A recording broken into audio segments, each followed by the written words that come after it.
de nuevo en la BIM. Hello, we are at BIM again. My name is Azucena Lozana, and I'm coordinating these meetings of independent laboratories focusing on Latin America for the uh, biennial of images in motion. Yesterday, we had another session and we shared views with colleagues from Uruguay, Mexico, Brazil, and Colombia. And we are starting to draw the map of Latin America and photochemical developing. And today we're going to continue with our session number 3 of this area about labs.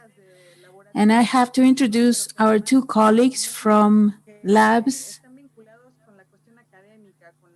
who are also connected with academia. And yesterday we were mentioning the situation that sometimes in some of the countries is very detached from analog filming and photochemical developing.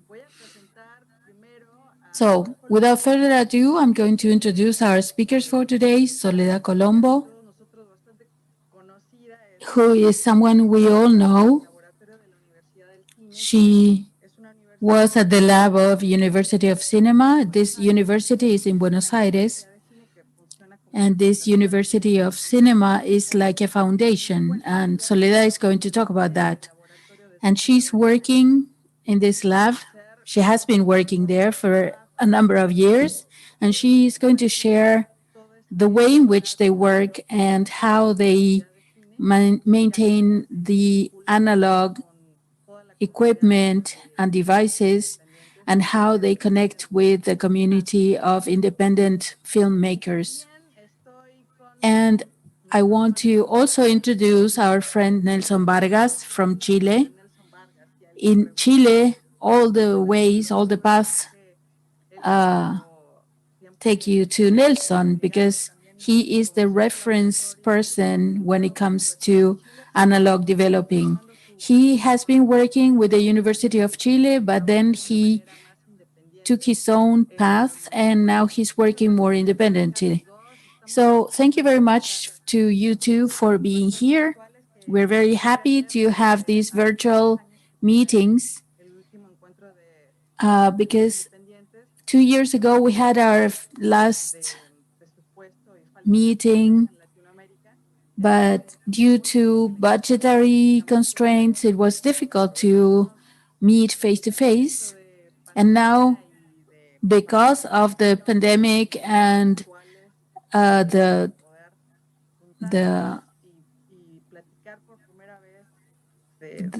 the use of the virtual platforms, now we are using it too for these meetings. And we have a number of friends and colleagues that are sharing.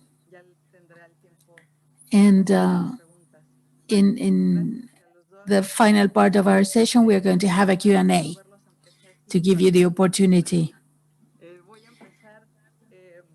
So, without further ado, as I was saying, I want to start by talking with Sol first.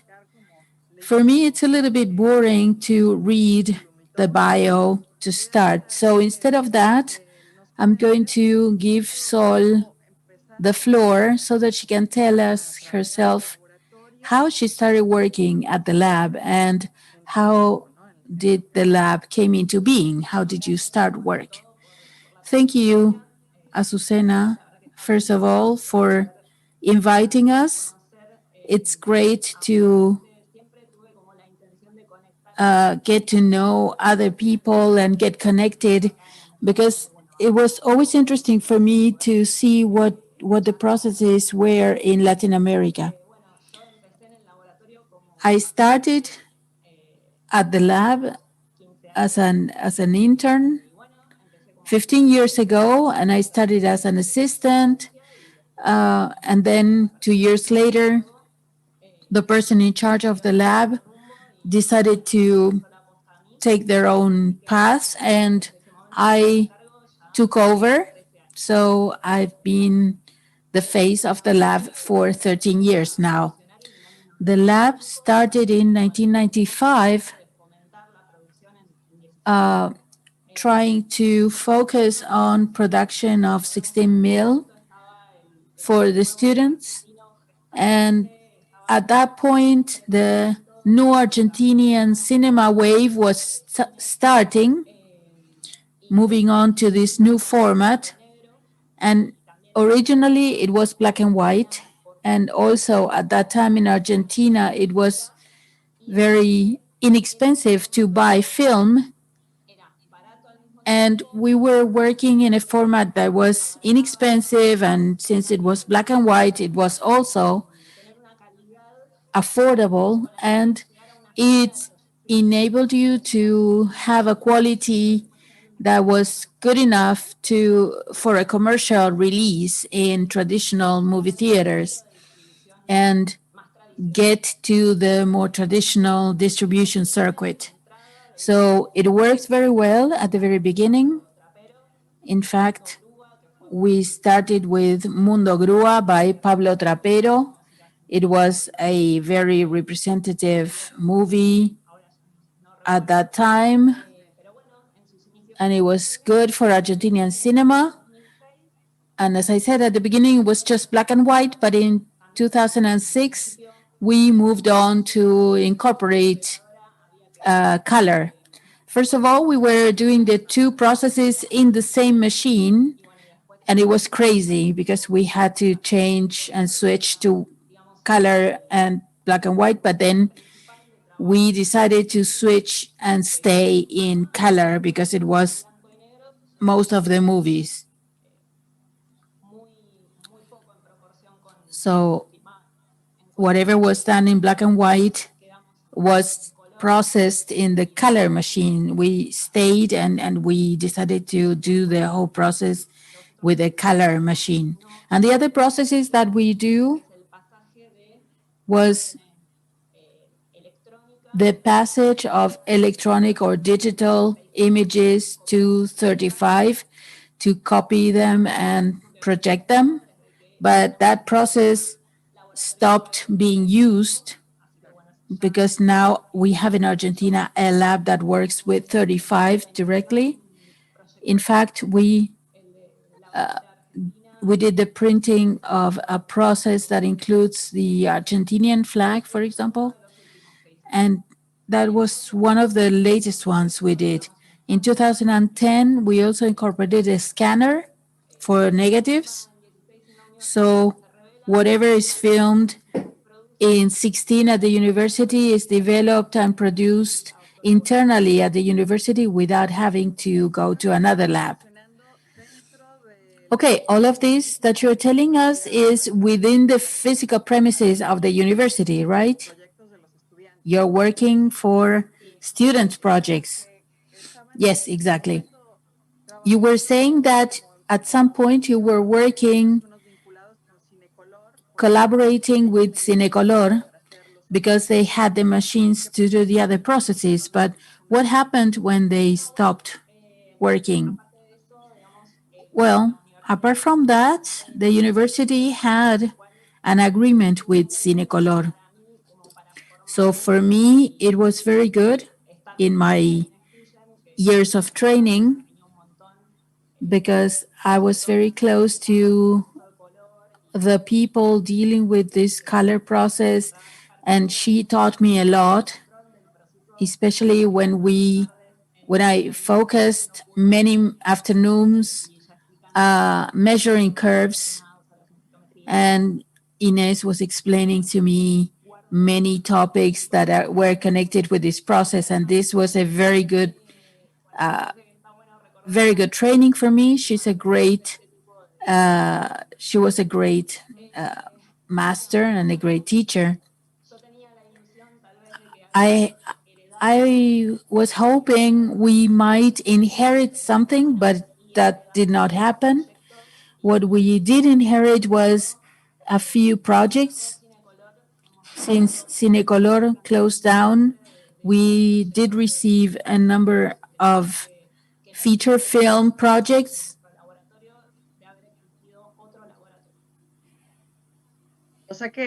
And okay, so you inherited the projects and the knowledge and the know-how, but the tools are not in your hands. No, unfortunately, no. It's interesting to hear that after Cinecolor closed down, and since you have an agreement with them, uh, this lab, your lab, was the only one in Argentina to develop in color. I want to take this moment to remind everybody that on Tuesday, Sol is going to participate in another meeting, our final working meeting that has to do with the chemical processes in Argentina. And she's going to talk about everything that happened on the way. And we're going to be sharing this session with the people from the Abominable, this laboratory that is going to participate today at 6 p.m. too. So, Sol, you'll participate twice. So we want to thank you for being with us in these two sessions. The fact that your lab then was the only lab available meant that you had to open up a little bit and deal with projects that did not only belong to the students. Yes, exactly, because it's the only operational lab which has continuous processes for 122 meters or up to 150 in the same process. So this continuous process enables having a sensitometric control and provides stability to the process. That means that developing is very similar one to another. It's never exactly the same, even if you control everything, but you are able to follow the variations very closely thanks to the measurements. So this continuous process enables more stability and enables you to have a working rhythm that is stable. Since you are at the university, we are filming all the time, we are developing all the time, and it's the fuel behind our lab. We're going to continue talking about your working model, but I want to give the floor to Nelson in the meantime, and I want to know how many people work with you in your laboratory, Sol. How many people work with you after these 15 years? Well, the team is myself. I have an assistant, a trainee, but sometimes working with trainees is difficult because you have to convey the responsibility in working with a negative. Any mistake is very, very costly at the lab. So I try to imbue in them this commitment that is required to work with material that someone else shot because of the investment that means and the whole teamwork behind that. So sometimes students or trainees take this job lightly, and that's difficult. You need to be able to trust them. So there's something a teaching side to what you do. You don't have employees, so you're trying to convey this message all the time to new trainees that come on board. Yes, I end up teaching, but I learn in the process. So sometimes they make a mistake, and I feel responsible because I didn't think they could have made that mistake. So I learn how to teach, and I keep learning, and this is a process to get the best results we can. Okay, you're doing a master's course to avoid disasters. Yes, sometimes you cannot avoid disasters, so you have to live with them, and you better make it into a learning experience. Okay, it's great, Sol, to know that you are back in the lab after you went back 2 weeks ago after 6 months. Did you find spiderweb or some surprises that that you found after 6 months? It was smellier than ever, I have to say. But when I left, I thought it was going to take 2 weeks, 3 weeks in March. So I left one day, and I thought I was going to come back soon, but I had no idea that it was going to be 6 months. It was a little bit difficult on the mechanical side because everything, the pumps and everything was were a little bit rusty, and I heard strange noises. But then, as days went by, we are almost going back to normal. We are testing, and it's the final tests that we're doing. That's great. I think you have a lot of a bit of a backlog, I guess. Yes, some people were talking to me saying, "Oh, the lab is closed," and so they had their babies waiting. There was a waiting list. Yes, for me, it was a lot of suffering to a delay in a delivery is our Achilles heel, unfortunately, for the lab, because it's only myself and these trainees or assistants. So I'm always dreaming about delivering a project in 2 or 3 days, but it never happens so quickly. So we need to move forward. That's great to hear. In a little while, we're going to talk about the machines and everything that you use, the equipment that you use at the lab. But now I want to move on to Nelson, who's there after he voted in Chile. They are voting in Chile today. Thank you for coming and being here with us. And my first question to you is the same as for Sol. I want you to tell us about your university project with the University of Chile and how you shifted into an independent lab. Okay, the history of my lab is a little bit more epic, and it has to do with me and my needs as a student, first of all. My initial training is at the University of Santiago, and then I took a detour to culture. I wanted to study philosophy and literature, and then I fell in love with art, and I wanted to be a painter. But painting needed photography, and I went into the lab, and I became obsessed with the lab without abandoning painting. I I then moved on to a project that involved a documentary, and we had to find a way to develop the film, and that's how I started. First of all, I thought of using a dump container as a developing machine. And when was that? That's 1993. Oh, no, sorry, not 93, 83. So in the 80s, you were putting together a machine in a dump bin, one of those huge industrial bins. Yes. And then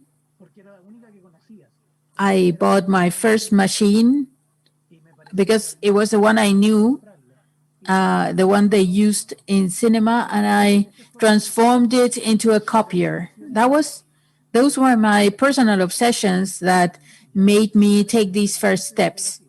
And then I continued as a photography assistant. I don't know if you know our Association of Independent Photographers in Chile that had to do a lot with coming out of the dictatorship and into democracy. And in that period, I was studying painting at the University of Chile, which was the Matrix. And I stayed for 2 weeks in painting, but then I moved on to photography. And then I became an assistant teacher. And I needed a video machine because video was very expensive. I had some cinema machines at hand, but not for video. So I learned how to develop video manually. Then I got a Nikon system that was 100 feet with metallic spirals. And I got that. And when I got that, I felt I was walking on a cloud. Labs did exist, but I did not have money or did not have access to that. So there were many commercial labs, but they were very expensive, impossible for a student. Maybe for a very big project, but it was impossible otherwise. Those were the first elements that I used as a student, and we created an audiovisual video art subject with film, but we were working with these machines. We started learning from our mistakes, and we learned how to mix cinema and video. And then we participated in a festival in Chile that was Video Art Festival, and I started networking with other people. That's the good part of being in education. You get connected with other people. Then we inherited a manual copier, and with that we did the first copy of a short film and an animation film. When did you do that? Well, we were just using a room, and we put a tag in the wall outside, but it wasn't a proper room. That was at the beginning of the 90s, yeah, early 90s. And then we incorporated a subject in the graduate course. And then we were invited to put together a postgraduate course.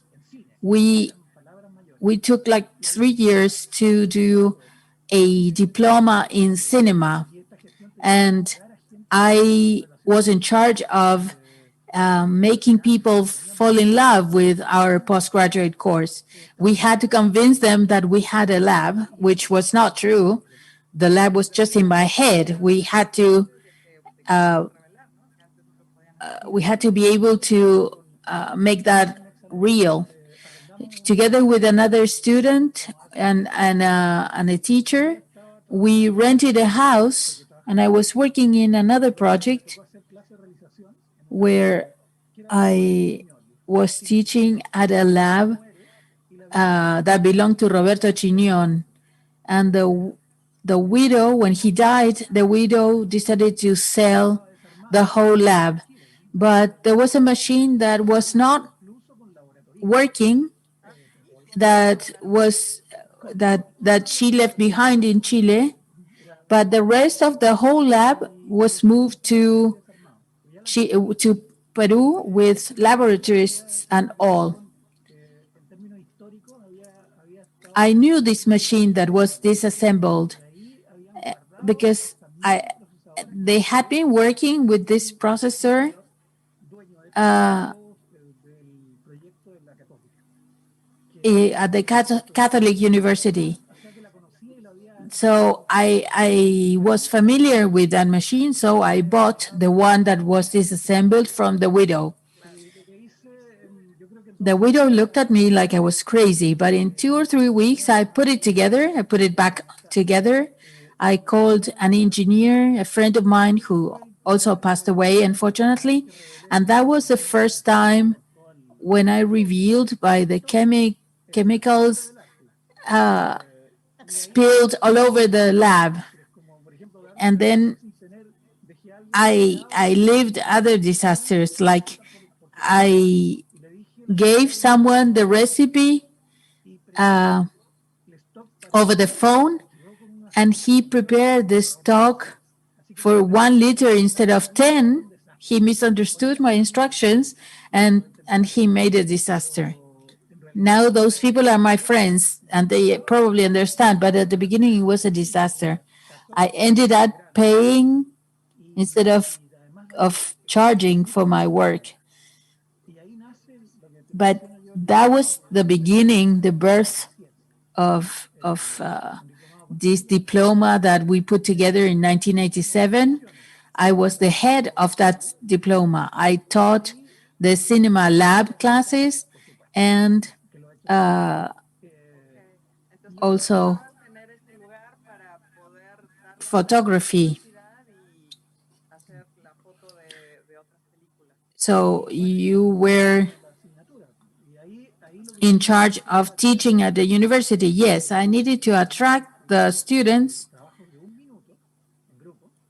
and put together works that were 1 minute long, and then they copied that, and then the final work was had to be a short, not over 10 minutes, and then it was transferred with the gamma transfer, or one that is like Cinecolor in Argentina, something that existed professionally.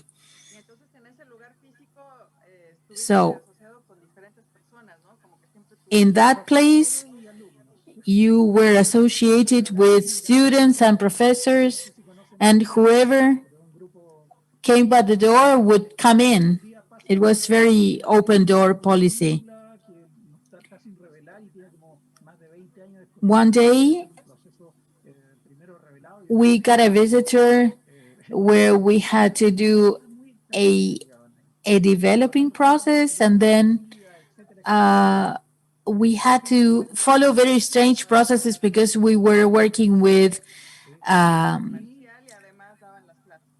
overdue film, to film that was too old. We had problems of all sorts. Sometimes we had to bring students to come overnight and continue with the developing process overnight because it was a very slow process. And now, where are you? Well, I have my own place now. I'm not rental. I'm not renting. I'm I'm the owner. I have a house that is almost 100 years old, and it was not affected by earthquakes. I also have the emulsion workshop that has to do with my painting career. And also, I work with Super 8, something that is very current now. 16 millimeters is almost impossible because of costs. In general, I don't call the people who work with me or people who come to me, I don't call them clients. They are normally students at the end of their studies, or people who come to take courses. I continue training in these experimental cinema courses. So it's just you teaching these classes and doing everything on your own. Well, I have a number of people that are my assistants that have been working with me all my lives. We call them trainees, but I had to devote so much time to them that it was impossible.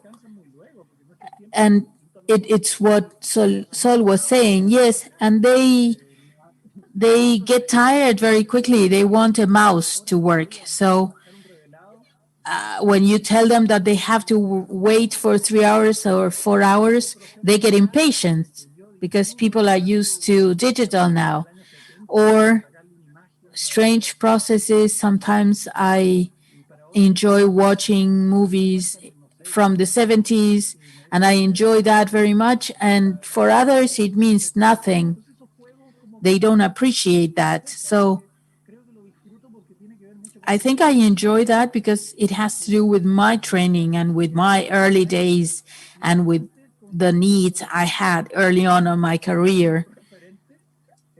And then you become a reference point, and also you represent the resistance because I enjoy digital, but I give it its space, but not everything should be digital. I also enjoy the little dirt in analog material.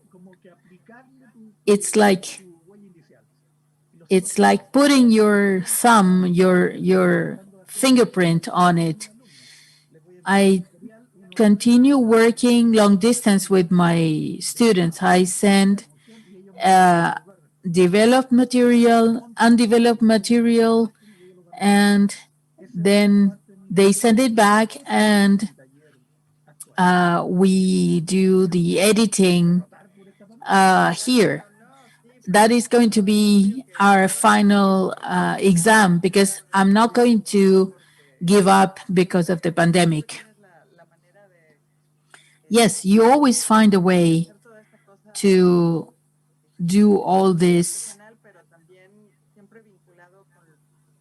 which is very artisanal, but it's always also connected with teaching, and that's great.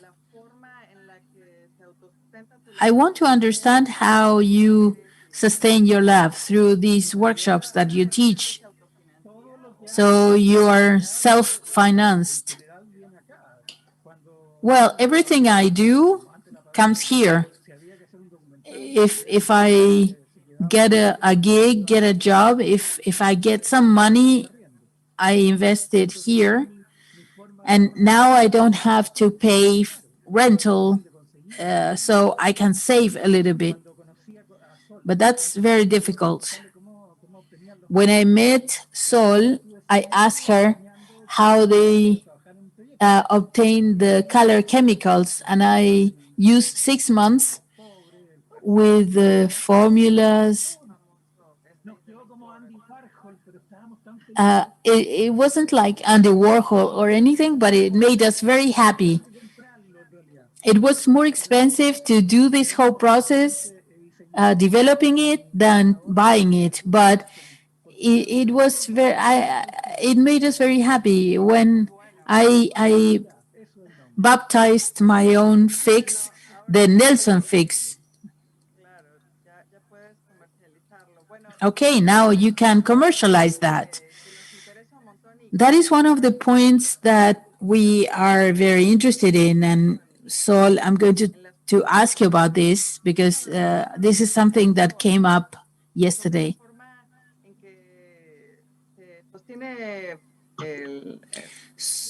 I want to ask you, Sol, how do you sustain financially the lab? It's independent, but how do you finance it?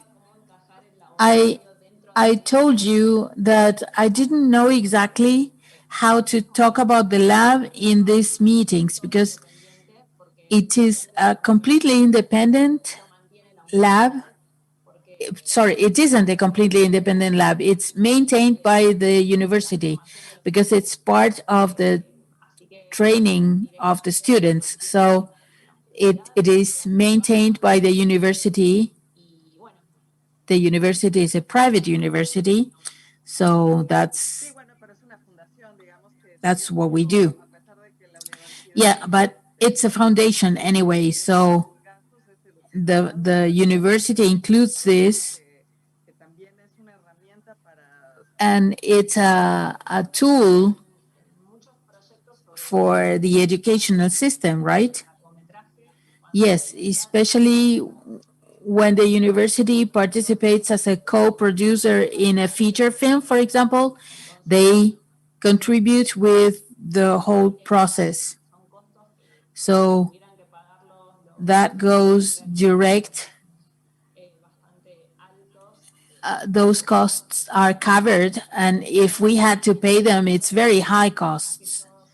So we're very lucky that the university is covering them. And sometimes, for example, if the state produces a video clip, uh, the makers can access the university to use the facilities, but there's a pay that is involved to cover the costs. But the filmmakers can use the university facilities to cover the costs. So, to any of us who made any film in color, you have the university has always been there to help us, because if not, you should send your material to another country and it's very complicated. So that and the problem of getting your hands on film and chemicals, this is something that we discussed yesterday, this issue that we always have to deal with in Latin America. And we end up developing our own formulas like Nexon Fix. But we were saying yesterday that universities and connections with academia could maybe help us overcome these barriers, especially the barriers that have to do with bureaucracy and costs and hazardous materials. And the issue with film is also has also a barrier because of commercial policies. But going back to this, how does the university obtain chemicals and equipment? Historically, like 20 years ago, the university signed an agreement with Kodak, and all of the film that is used either in classes, short films that are part of the syllabus of the university, Kodak has this agreement so that the university can buy big amounts of film, and that makes it very easy or much easier to get the supplies that you need. We also use the kits that are pre-prepared. These are bottles with chemicals that are diluted in water. So I can prepare a tank of 100 liters of developing substance just with 2 bottles and the water. So that makes our life much easier. And there's like a quality control that is done beforehand. So it's very easy for the university to get big volumes of developing liquid or fluid very easily, because otherwise it wouldn't be that easy if you had to buy the materials on your own and get the approvals and the permits and the bureaucracy. You need to be on a registry of buyers of chemical precursors. So by buying within the agreement that the university has, we save a lot of time in all this bureaucracy. And you have these pre-prepared chemicals, and the only thing that you need to do is put a hose on it and put some water in the tank, and you probably have a name. And what about the machine that you use? Well, that machine is part of my life, I have to say. It's a machine Fearless from the 70s. There are no original parts, So every time something breaks down, we need to resort to junk or find some supplier, some vendor that has a similar piece that could be adapted to the piece that we need. So sometimes we explain to our vendors, okay, I need this piece that should be able to perform this or that function so that I'm able to repair the machine and continue with the process. But it requires a lot of craftsmanship to find the replacement for the pieces or the parts so that the machine can continue performing as expected. And I'm sure that machine is a very peculiar one, and it requires a certain temperature, and you need to monitor it, right? Yes, originally this machine was intended for reversible, but then it was adapted for black and white and then for color. So it's a machine that has been touched and modified along the way. And all of that is part of the memory of our machine. So many of the pieces have been ad hoc put there for a certain faction. So I like that you are talking about junk also. We've been hearing this a lot. People who work with scraps or junk. I'm sure the interpreter has made a note on this word. So this use of junk or scraps is something that Nelson knows a lot about, right? Nelson, you are a friend of the dumping site, or and you have lots of machines that you put together yourself and that you inherited. Tell us about this. Basically, the services that I provide is with the Combi Lab, which is a machine that I bought from a professional lab, and they threw it away and I put it back together. It's not so difficult for me to put machines back together. And if I don't know, I go and find the answer. The last one I repaired, or the last time I repaired this machine, is when after 14 years of service, it started giving me problems, and the fix area, the area where the fix goes, started to have problems with the temperature. So I went to a friend of mine and he took it apart, and we ended up using it with digital temperatures. We could use it for 2 productions, and then we did this repair, and now it's been working fine. For example, with Super 8, also I use the machine to process film and paper. I put 2 tanks together and I developed my own spiral based on a German tutorial. And then I asked for help from a friend, and we ended up doing it with PVC and very ordinary products. Okay, Nelson, you have to seek your patent. Yeah, and I can also control temperature in this one. I have to do it this way because the labs that have died end up dumping things, and those millions of dollars ended up in a dumping site, or they were sold as junk for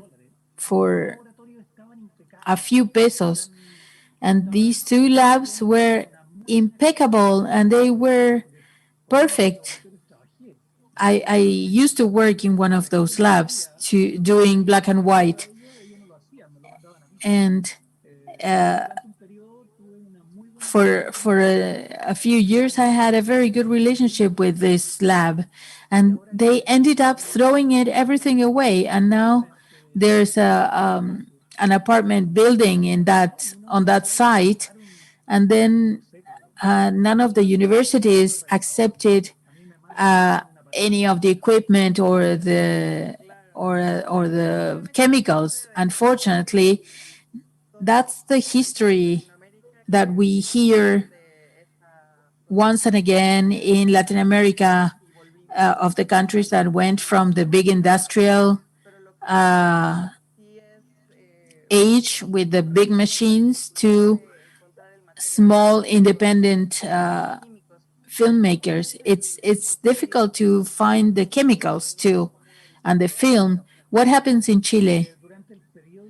Well, initially we had a connection with the professional division of Kodak, which was for Latin America. So I asked them to get Copian, and they brought it just for me. That was wonderful. We had this connection. They didn't give us a discount, but it was easy to get the products. Right now, there's no commercial link. You cannot even do it through university. No, because they don't have any people. Nowadays, they are teaching cinema, and in the first year, they start with DSLR, and they say that's digital cinema because the teachers say that, and they hear about the history of celluloid, but they laugh about that like it's ancient history, and that's the extent of it. Same thing happens with private universities teaching cinema. Uh, because you have to remember that in Chile there was an explosion of universities, and it's very common to have audiovisual programs. And I worked in many of these, and in some places I had to come up with my own syllabus.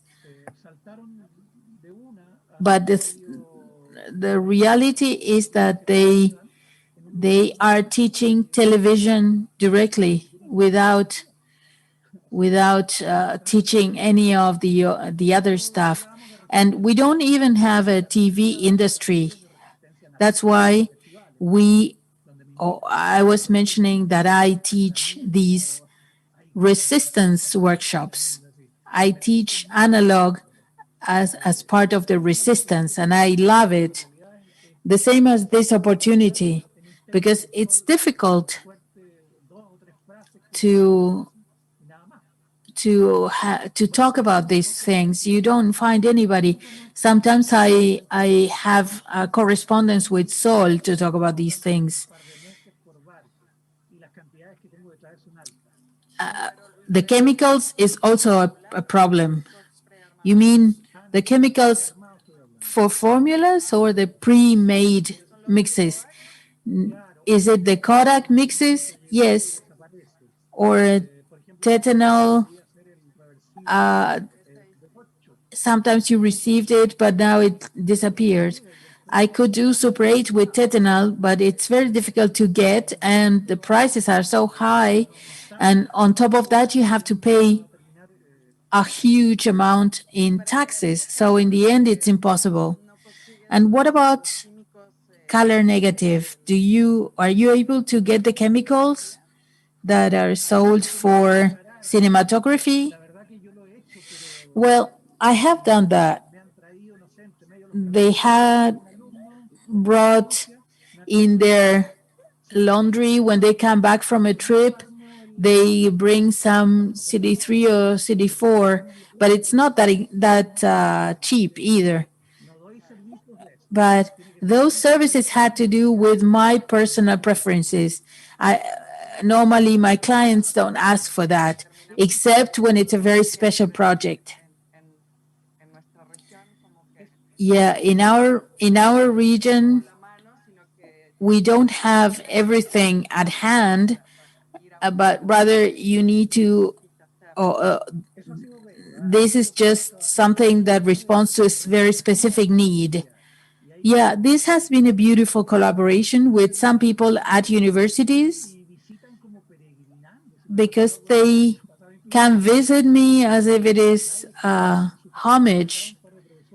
For example, professors from Buenos Aires come to visit my little studio and they congratulate me. It's like pilgrimage. They come to my place as pilgrims. But it's very difficult to maintain or to keep on doing these things because if we don't have film, what are we going to develop? The last film, uh, I found it in a fair and it was from the 70s, I think. But after some, we had to overcome some problems, but we were able to use it. In Argentina, we hear that in Chile, there's more facilities to buy things abroad, or people can go abroad to or can get more affordable TV sets or machines in Chile, but the raw material for filming is complicated and also the chemicals. Maybe it's because there's no collective organization, or is this because of a commercial policy? Well, both. Commercially, it's not attractive. The amounts of additives that you need to bring have to do with what you're going to use. So teaching for me has given me good results because it's like a feedback, like a boomerang of people who want to reveal film later on. Yeah, it's good to start talking about that, and let's ask Sol about this too. How does the university connect to people outside the university? And Nelson, you are a reference point. Everybody goes to you when it comes to asking for help. So I would like to hear from that. The communities and the groups that you're in contact with, almost all of your students have been able to organize like 6-8, like which is the first Chilean collective group that is working with film. The first one I have heard about, maybe I'm wrong. As a group, yes. The others have been people who, during the university period, they put collective groups together because they they want to do this, but sometimes when they have to start working, the romance is over. They have to go abroad, they have to go to Europe. But those are my connections, and it's the circles where they are focused on this area. Sometimes the professors had not been in touch with film, and that is something that has a lot to do with us. And from there, we get these perspectives. But it's not a new perspective. It's just going back to observing through this format.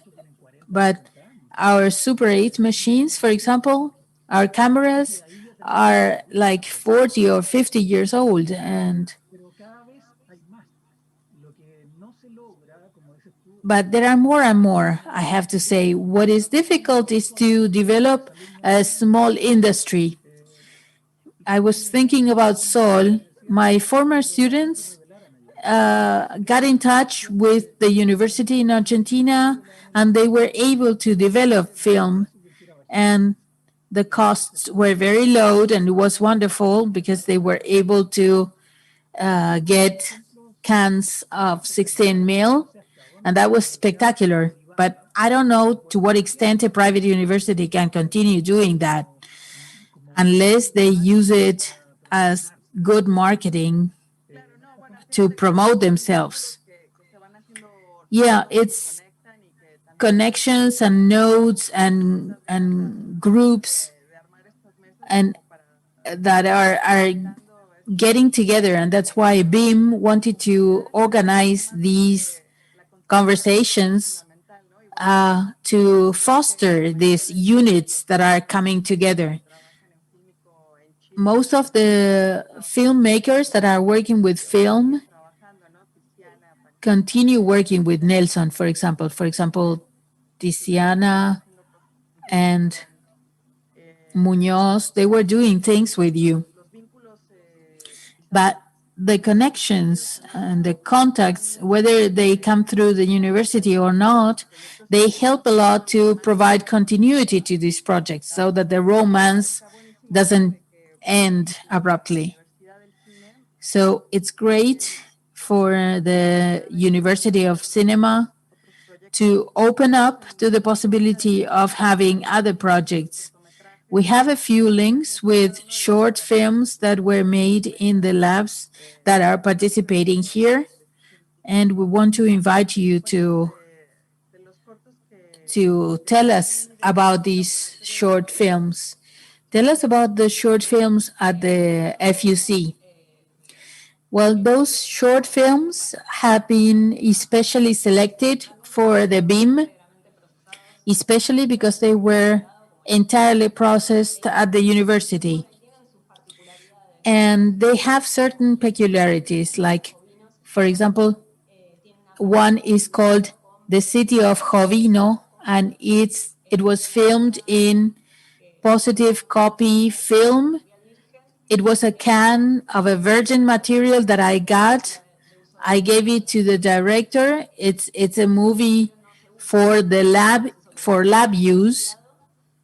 It's not something that we use particularly because we don't do the copy process, but we have this short that is low sensibility, and it has a bluish hue to it, which is a little weird, but it's very nice, and it's very low sensibility. I said it's very good for day deadlight, daylight. Sorry, and we developed it, so we have a crossed process. But it worked out very well because the director Santiago Charrera is an enthusiast of film, and he likes experimenting with these things. There's another one called Emulsion. It's a can of old film. I get my hands on more old film than fresh film, but they use this kind of film to play with the story that they are telling. The same thing happens in Amazonas. There was one can with a lot of anti-halo, and there are scratches also. The texture is very present, and at the end there are some stains, some white stains showing the anti-halo, and they edit it that way on purpose.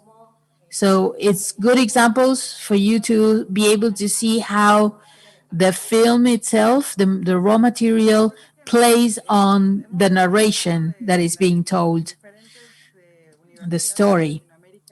So we've been talking about the different universities in Latin America that have this kind of programs, and the FUC, the FUC, the University of Cinema in Argentina, has a number of programs. Sometimes we hear complaints about people that go to cinema school and never heard about analog. But at the University of Cinema, you're very special. Yes, especially because of the teachers, Paola and Gerardo, teaching lighting and camera. They teach the tradition of film and the technical side of light and camera. And then we have the subjects where they teach audiovisual. Andres has generated a lot of enthusiasm on the part of his students on film.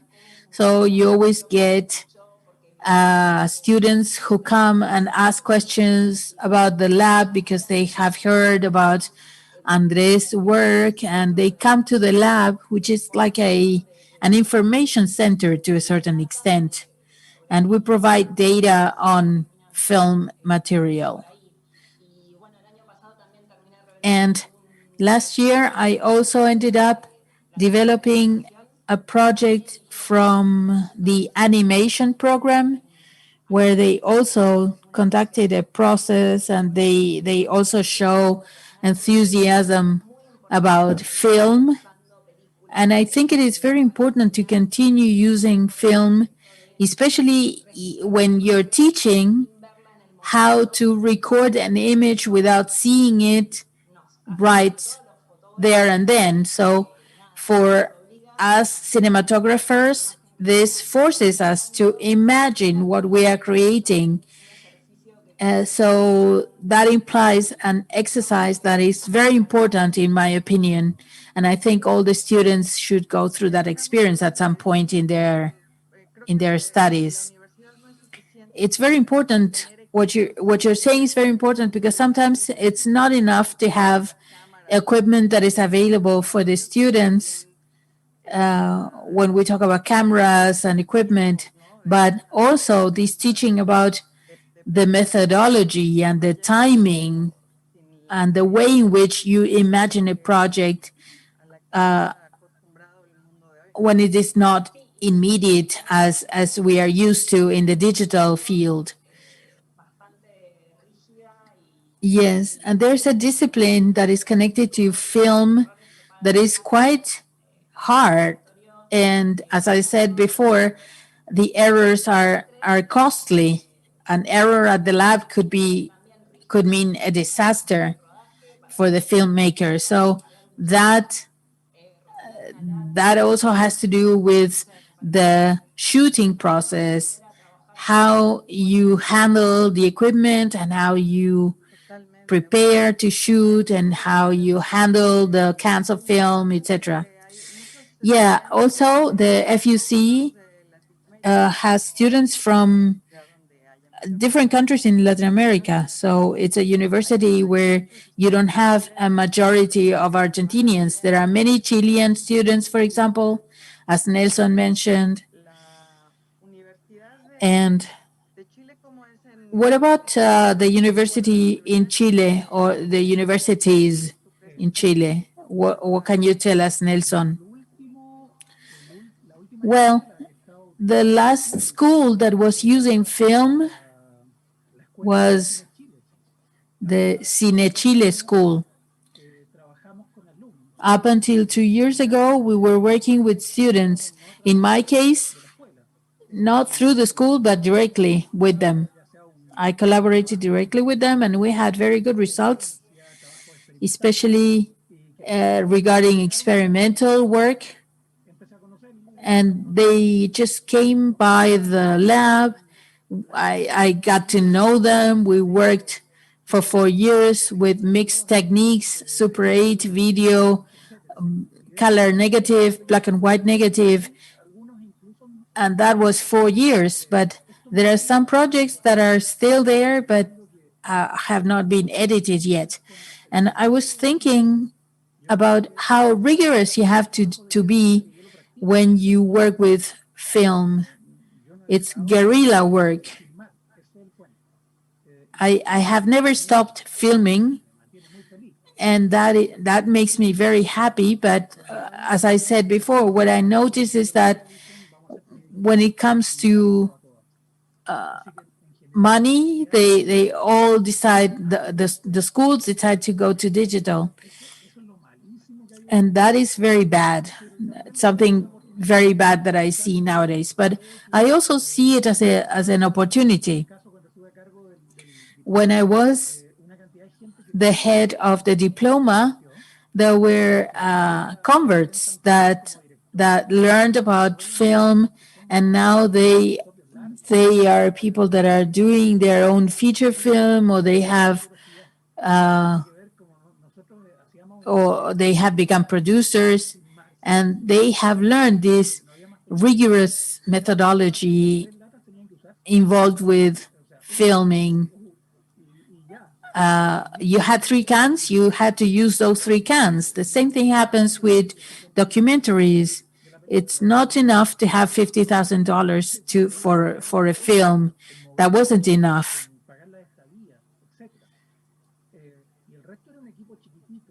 And the rest was a small piece of equipment.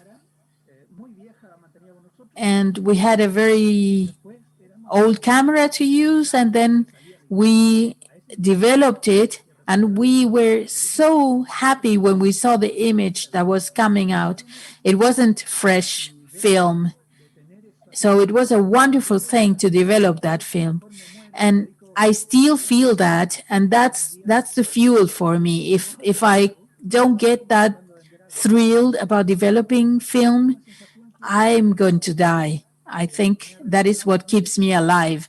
And this has connected me to many people, people who were connected to the lab at the beginning, and they kept on that relationship.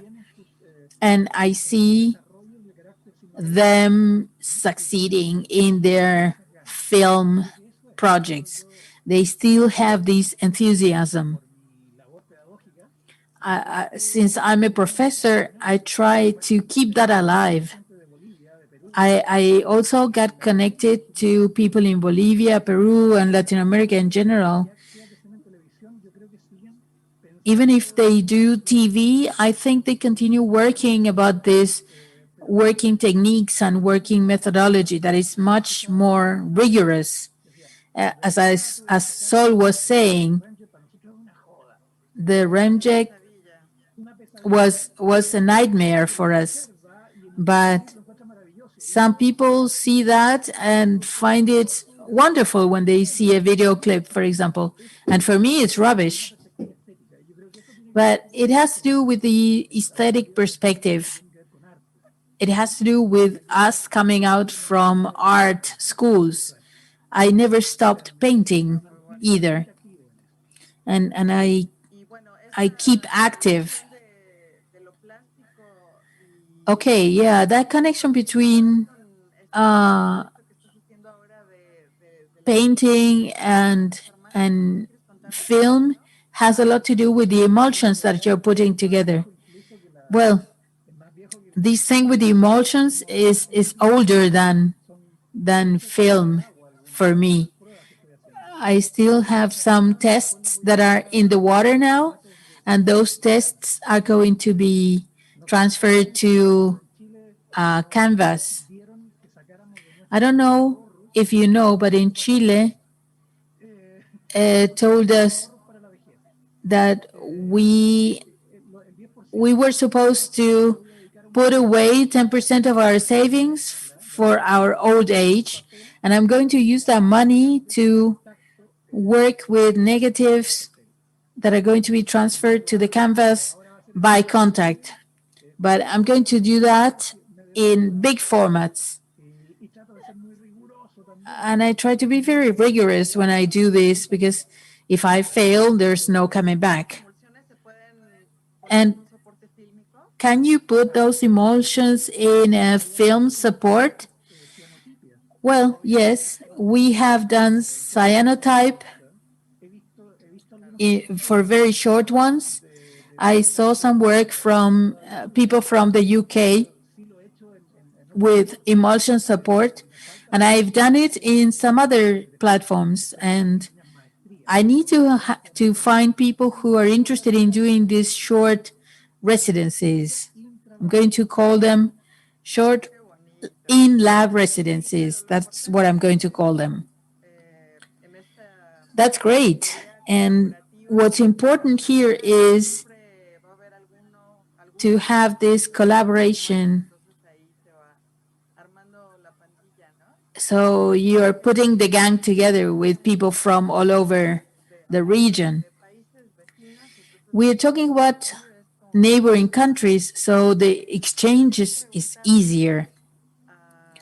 Now I wanted to ask Sol, who has been in the same lab for so long, for so many years, and you've seen changes, and you're part of the resistance, as Nelson puts it too. But tell us about the changes that you've seen in all of these processes and the people that are filming, and the types of movies that you've seen from the beginning until now. Well, it's many years, and we have developed many films. The first thing that I can tell you about is that 5 or 6 years ago, I would have never imagined that we were going to have so much material to process. We are dealing with a volume that it was unimaginable. We were developing two feature films last year, for example, at the same time, especially in 2012 or 2013. We had our minimum volume, and I couldn't imagine then that we were going to have the research that we had now. It's since we're doing color now, that brought new projects that we were not going to accept at the beginning, because it's difficult to say yes to a project or no to a project. Personally, I suffer when I have to say no to one project, but it's not the decision that I make myself, but the university sets priorities. And one of the priorities is giving the students time to practice. So sometimes we receive a lot of material and we collapse because the lab cannot receive so much material to develop. So there are these imbalances that are crazy sometimes, but that's how we work. But I'd rather be almost on the verge of collapsing than saying no to one project. We always come to an agreement, but sometimes we accept a project and they say we're going to come up with 5 cans, and you give them an estimate date, and when they come, it's 15 cans instead of 5. So that's a crazy imbalance, as I said. But it's my or our job is the art of handling and managing those imbalances. Yeah, the thing is that you have sort of a monopoly in the best possible way because of the characteristics of the lab.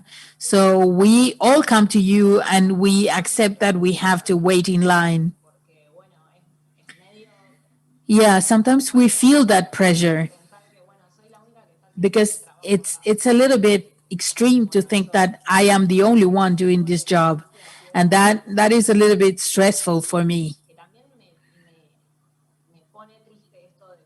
But as I said, sometimes it makes me sad to say no to someone, and sometimes that means that they cannot film in 16 mil. So I would love to have, or I would love it if there was another lab so that everything was a little bit more balanced.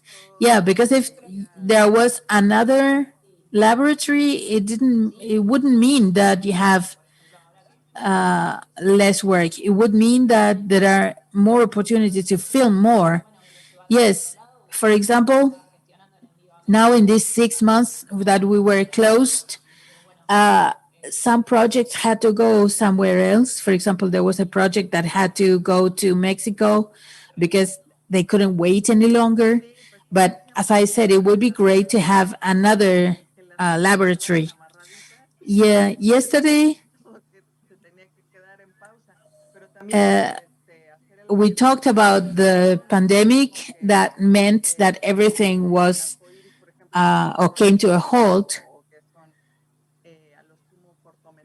But when we talk about short films or medium length films, there needs to be some continuity, right?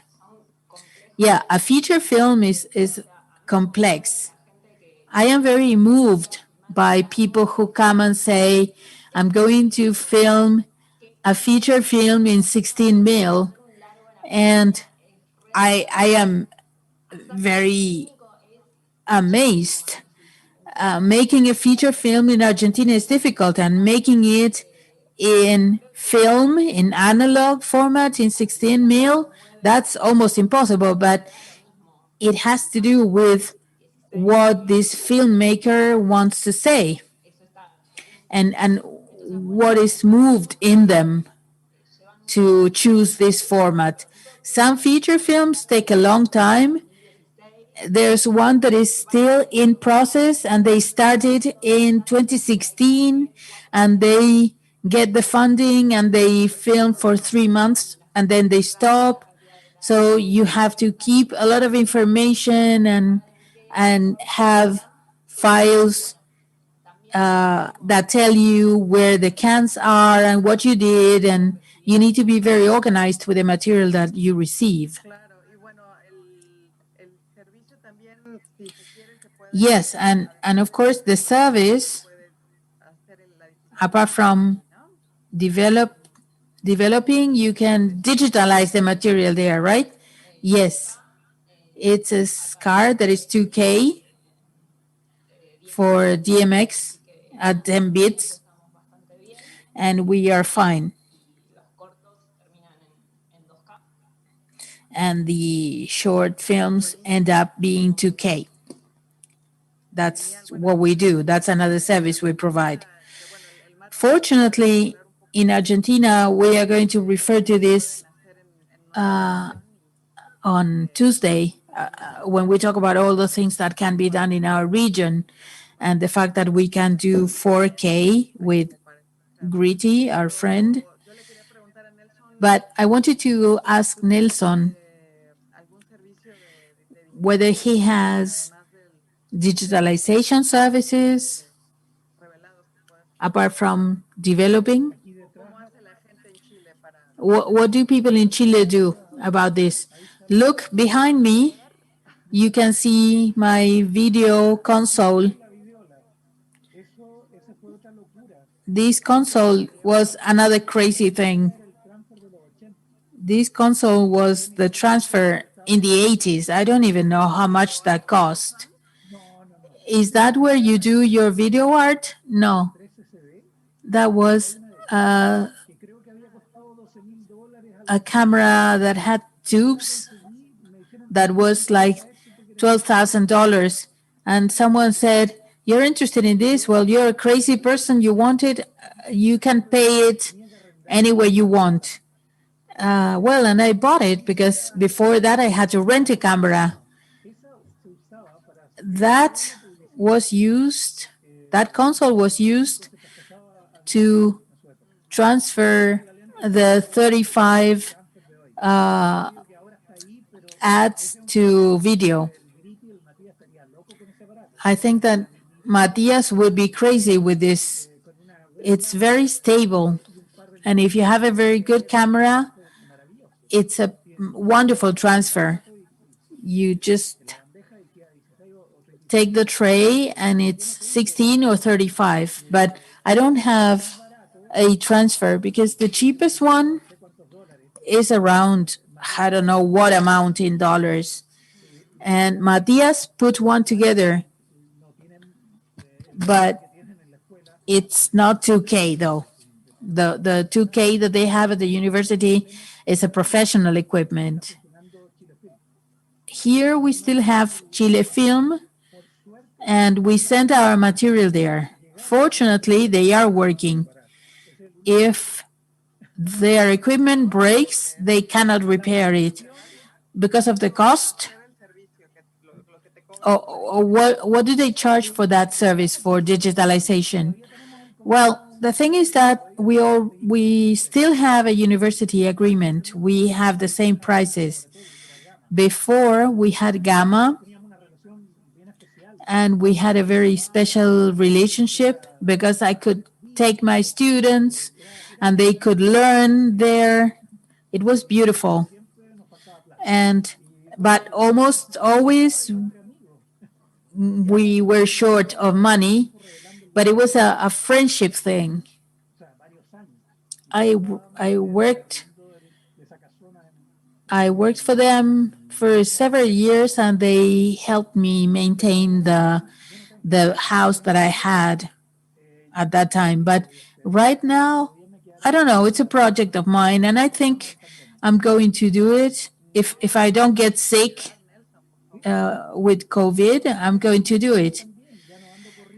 Well, my bones are not working so well. I cannot run around the streets with the policemen and the riots.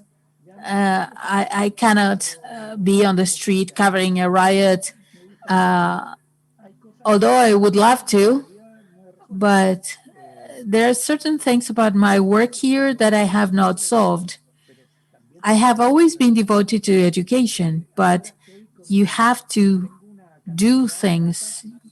I have a number of cans that are long overdue, but I think they're going to be a treasure for this expanded cinema.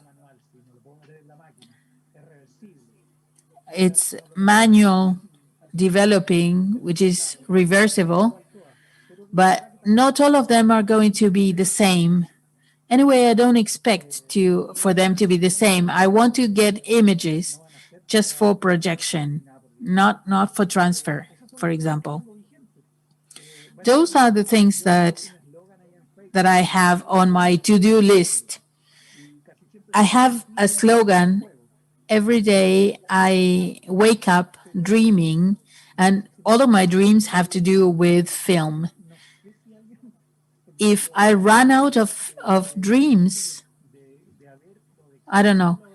Because Sol talked about a project of another lab. The thing is that a lab needs a business proposition. They need a business model.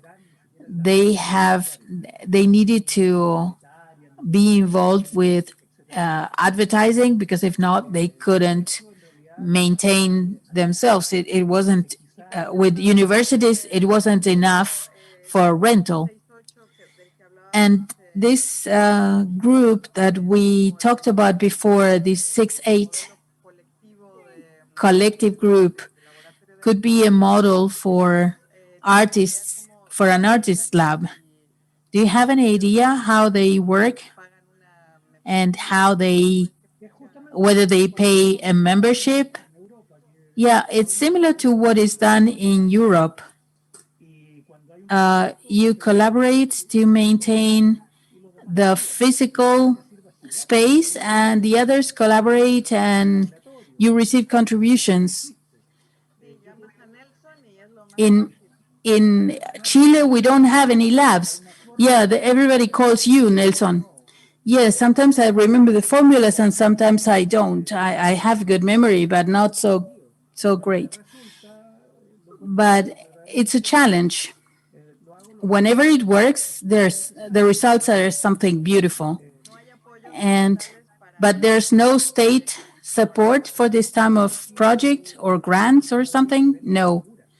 I think we need to find a way of funding this, but it doesn't exist. Maybe it could be a non-for-profit foundation or something like that, but we need to have a bigger picture where the authorities get involved. We need to generate a business model, because if you depend only on students, that is not something that is doable. For example, in my case, I kept on working for a project for a long time. But if you have a very small project like 100 feet, I cannot start the machine and use the tank. They don't understand that it doesn't work. You need to find economies of scale. So maybe through these collective groups or associations, that's a way of making it work. As long as people are hungry to find these solutions. So this group is just a collective that is completely independent then. So they all contribute, but that's how you pay for it. Yeah, it's individuals, friends that come together to enjoy film. And I've seen this replicated in universities such as Valparaiso, where you find students that ask you questions, or the head of the program comes visit us. Yeah, maybe you need to come up with a format such as an association or something that makes it worth doing. Yeah, these visibility efforts through festivals, for example, are very much worth it, because before it was very difficult to project film because you could have it cut in the middle, for example. We need to mention our friend Byron, who's also an institution, same as Nelson, and he participates in many festivals, helping with the projections. It's a very commendable thing to see that analog is present in many of the festivals in Chile, such as Valdivia, for example. It's a festival slash school, I call it. And there are also a couple of festivals in Valparaiso and I think in Santiago de Chile or other places. Well, you had a former student in Valdivia, right? He was the director. So you see, our former students are scattered all over. And in the region in Latin America, we were always a reference point. There were students that told me that coming to Chile to do the courses with us, it was as expensive as going to New York. And I never thought about that. I never realized that we were very expensive. Our revolution was not a commercial revolution. It was very weird. But the quality of the product is something that I haven't seen. For example, one of the suppliers that I had died, and with him, his materials ended, and I had to go somewhere else. And costs went up, and that goes into developing. So, or maybe I have to be on a waiting list for 2 months and get together a group of people so that the volume is enough so that the importer will bring it. So sometimes that's why I talk about coming together as a group. In my case, the pandemic was good because I continued working with Super 8 and some 16. And I was able to maintain those projects to stay sane, because that gave me an excuse to come here and play. Yeah, there are people like Byron or you who are very enthusiastic about these things, and you keep on working and playing. And Valparaiso is a very emblematic place. Byron is at a festival where they project film, which is called the Festival of Recovered Cinema, we call it. A few years back, I went with Osvaldo Bustos, my friend, to show a recovered film that that was from 1944. But we were always short of money. I felt like a rock star when we went there. Everybody was treating us like rock stars, but there were several schools of cinema in the town, but the audience was very small. There was no one watching those films. The film was spectacular, and I was it was called Hollywood is Like This. It is very important to have someone uh, supporting us. I'm also thinking about Sol in another subject, another program with Cesar. I was in one of his classes. He is an Argentinian director who continues filming in 35 millimeters. I think he's the only one. And he's a little bit crazy, you could say, because it doesn't matter where he has to go, whether it is Romania. Yeah, the last feature was developed in Romania, yes. And he makes dailies, copies in 35 to project them, and he finishes the whole project in analog in 35. He he is very clear about the fact that he wants his films to be 35 in 35, and he goes wherever he has to go to be able to do that. It's amazing to know that there are filmmakers that think this way in our region, and you have them at your school. Is he teaching then? Yeah, I I understand why he's always supporting me every time I post something. This guy is always saying, "Yeah, go," because whenever I talk about my cans of 35 millimeters, I have used that machine 3 times in my life, but it's wonderful to see that black and white format. I and then I adapted it for 16 using foam, but originally the machine was 35. It was 400 feet, and there were other bigger machines to finish many rolls at the same time in one day. This one takes 400. This one takes long time for 400 feet. Yeah, this is for an industrial lab. Well, this is as industrial as you get in Chile, because I can use a densitometer or my eye to see how it's working or to run tests. That's why I say I can afford the luxury of working with film that was 15 years old overdue.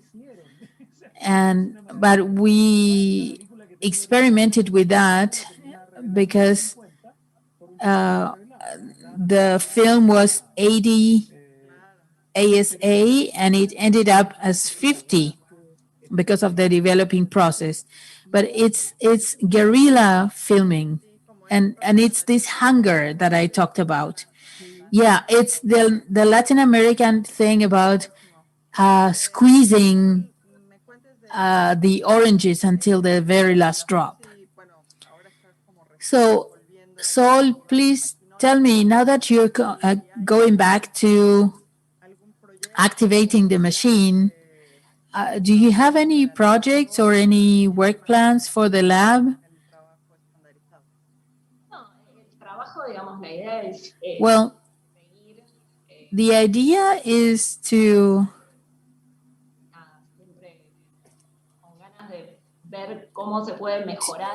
ask or to find out how we can continue improving so that we can deliver the short films as soon as possible in order to be able to do more.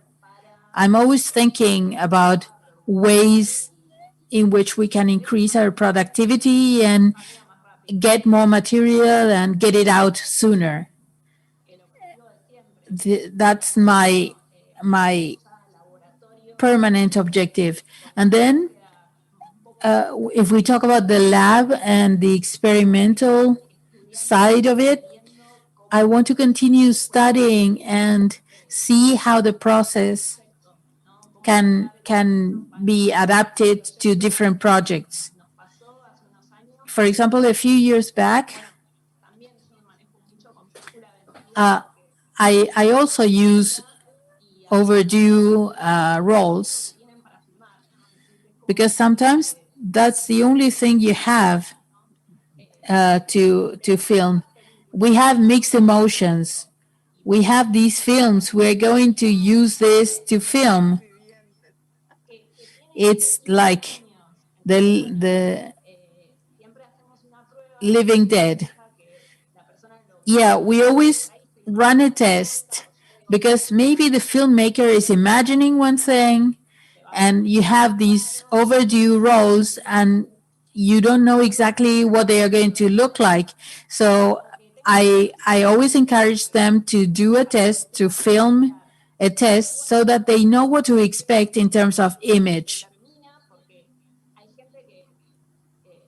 But sometimes people love those strange images, but some others want a very clean image and they want something that they are not going to get with that old rolls of film. If you are interested in beauty and perfection, you need to explain that that material is not the right material. So we keep on testing, and that's what I try to do. A few years back, for example, someone found black and white, and we don't develop black and white. So it had to be transformed into color, and they had to pay. So someone asked me and said, okay, what happens if we do black and white film and develop it with the color process without bleach? And I didn't know. So at some point when we were not so busy, I could run those tests and we ended up developing the black and white film with the color process but without bleach. And that was great. That was wonderful because we used all of our tools in order to adjust temperature and the timing so that that could be done with this process without having to pay a big commercial lab. The developing challenge, right? We're always trying to find a way out. And did the movie work? Well, it's a very unstable process. The gamma is low, and you have problems that you have to report at the very beginning. We told them that later they have to retouch it digitally, but it's a thinner process than color. So well, we had to overcome these challenges, but it was great, and the result was difficult to predict too. So you need to explain all of this in advance and talk to the client. Well, if the owner of the movie is open to experimenting this way, that's great. Well, I think we are near the Q&A session, and the gang participating in this Zoom session is asking questions, and they are giving me, while they give me the questions, Nelson, I have one final question. You told us about your projects, but now that you are back to your face-to-face workshops and these classes at university, well, the classes at university are online classes, but what are your plans? How do you imagine the next steps in Chronophoto? Sol talked about mixing films, and sometimes it happened to me that they sent both black and white and color at the same time because they didn't know the difference. And sometimes it happens that you develop mixed materials, but and the result works, but you have to wash it by hand. It is something that I could do. I would love to do it, but the problem is that they are not going to help me clean my machine, and that's a problem. You need to put boiling water in a tube, but the time when I did it, it was impossible. It was tar that was attached to the machine, so that would make it impossible for me to work for a couple of weeks because I had to clean the machine. Lately, I've been dealing with this old film that have some problems. There's a product that I have not been able to find in Chile to deal with this, but I continue trying. My old teachers used to tell me that I need to keep on playing, so I keep on experimenting, and that will keep me playing for a while. I'm going to ask Sol too, and see. I want to check some of my material now, so I'm going to go away for a minute. So you should ask Sol the first question. Sol, talking about Cinema Ritovato, you were going to be in the meeting in Italy, right? You're more interested in archives now? Well, I was always interested in film, in movies, in all of its stages and formats. So restoration or preservation is something that I was interested in. And it's an area that I am enthusiastic about, and it has a lot to do with the responsibility that I mentioned before and the commitment to the material that you have in front of you. So it's like that. I've always been interested in filmmaking. Okay, there we have Nelson who's back with his photo. Okay, look at this photogram. That's beautiful. This is something that I am trying to get in film. Okay, Nelson, give us your recipe. It's very easy. Arabic glue and potassium, and it's very simple. Yeah, you can give us the recipe for that and some cooking recipes, because lab people are always great cooks because we keep mixing chemicals. Okay, there are no questions. I don't know if our attendees are sleeping. They took a siesta because it's raining in Buenos Aires.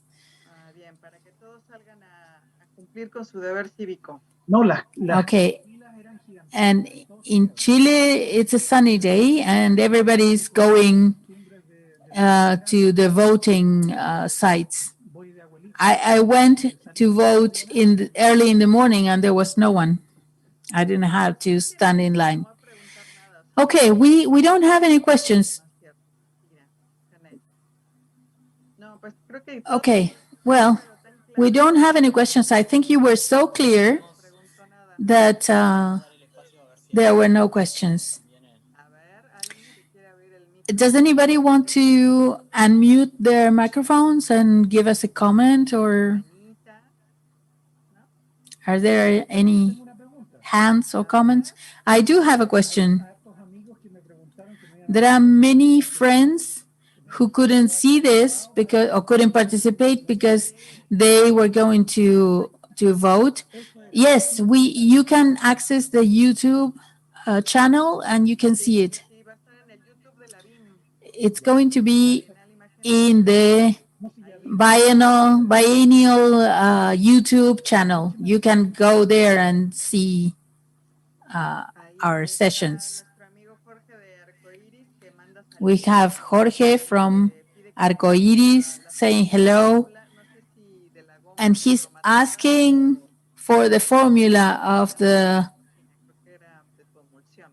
recipe. I think it's the recipe for your emulsion that they are asking, Nelson. Okay, on Tuesday we are going to have Jorge talking about Arcoiris together with Sol in this next meeting, where we're going to talk about photochemical processes in Argentina.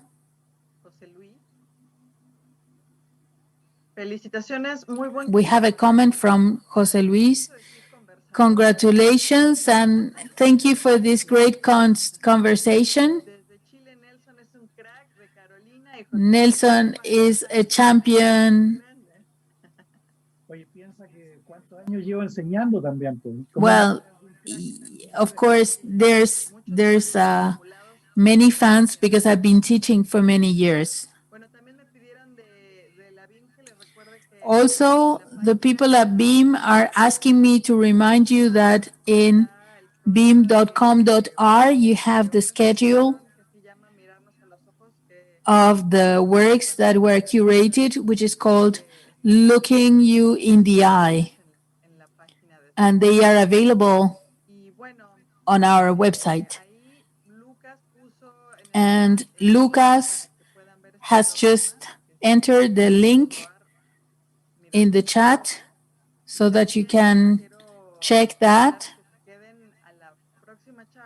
entering beam.com.r/mirarnos a los ojos. In 1 hour, you have the next session, and we're going to have people from the Abominable, the independent lab in Paris, and we are going to have participants from Lanolab from Australia. It's going to be tomorrow for them. It's going to be great, and there's simultaneous interpretation. And I want to say hello to Cecilia, our interpreter today,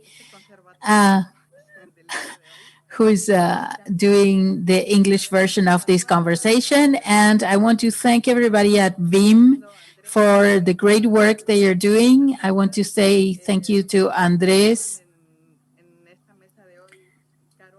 and everybody participating today, Carola, Fede, Lucas, and all the people who got connected.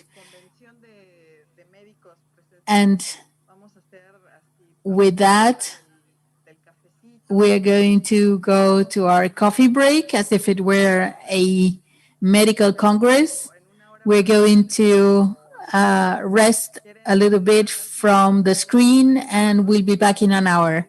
I don't know if you want to say goodbye, Nelson or Sol. I want to thank you, Azucena, and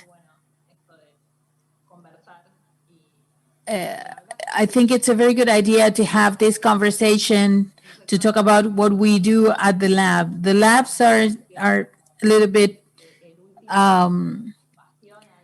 like the last bastion, and sometimes we are a little bit forgotten. So it's great for us to have this conversation and to become more visible. Thank you for participating. Nelson, do you have a final word? Yeah, I want to thank you and it's great to see Sol and to exchange with Sol because we had not met in person. So this type of activity is great. I think it's almost the same as getting together. I think we need to have more people on board in our collective groups. The more people who love this and are enthusiasts about chemicals and everything, the better. The more people dreaming about these images, the better. And we have to make this visible. Our perspectives, especially in Latin America, seems to be different, but we have the same problems.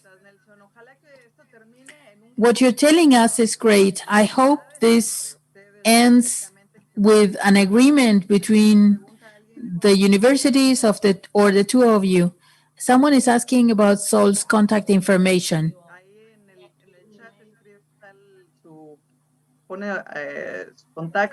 She's going to enter her contact information in the chat, or they can befriend me on Facebook.